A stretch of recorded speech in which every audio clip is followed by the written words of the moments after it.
Mkpisi aka m, my fingers. Ndewo, this is Yvonne from Learn Igbo Now Challenge, and in this video we're going to go through a conversation titled Mkpisi aka m, my fingers. But before we start, we're going to go through 5 words that we will encounter in this dialogue. And these words are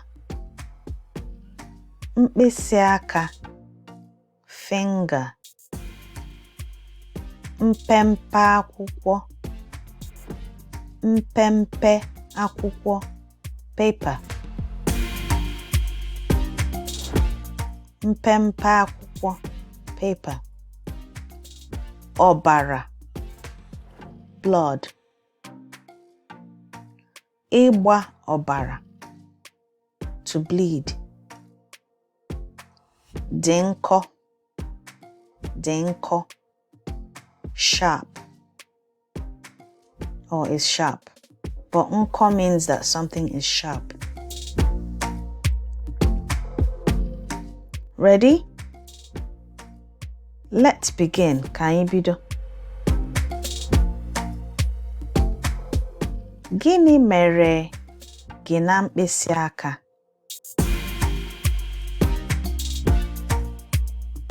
Gịnị mere gị na mkpịsị aka?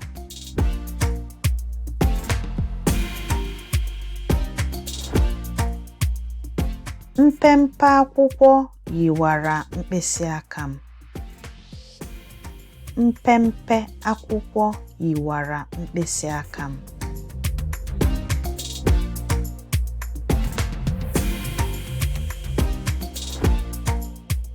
Ọ na-agba ọbara?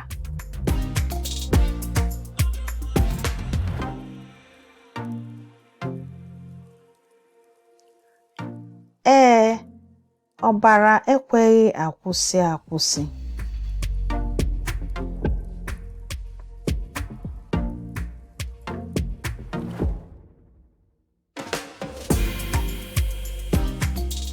Pidosie ya ike, ọ ga-akwụsị.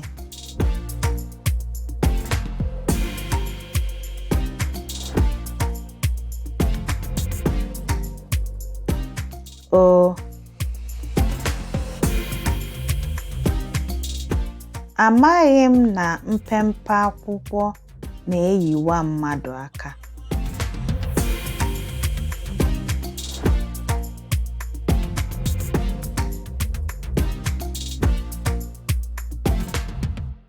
Ee, ụfọdụ mpempe akwụkwọ na-adị nkọ n'akụkụ.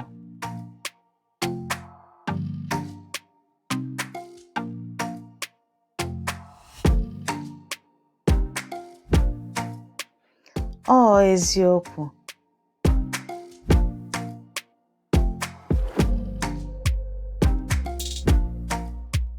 Mkpịsị aka a ga-enye gị nsogbu ime ihe?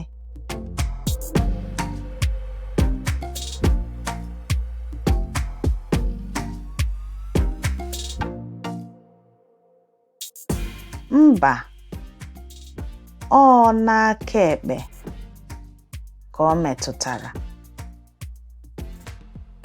Mba, ọ aka ekpe ka ọ metụtara.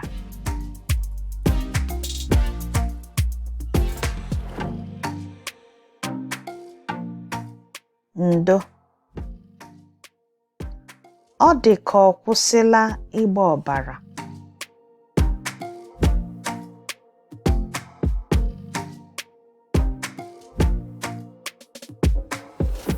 Ee, ọ kwụsịla. Ka m were akwa ọnya mado na ya.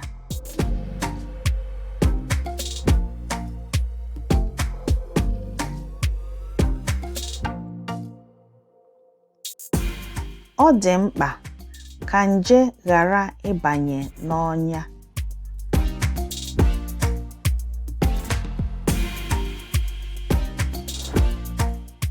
So that brings us to the end of this dialogue. The main words we've encountered in this dialogue are Mkpisi aka, finger, mpempe akwụkwọ, paper, ọbara, blood, ịgba ọbara, to bleed, dị nkọ or nkọ. When something is nkọ, it's sharp. Dị nkọ, sharp.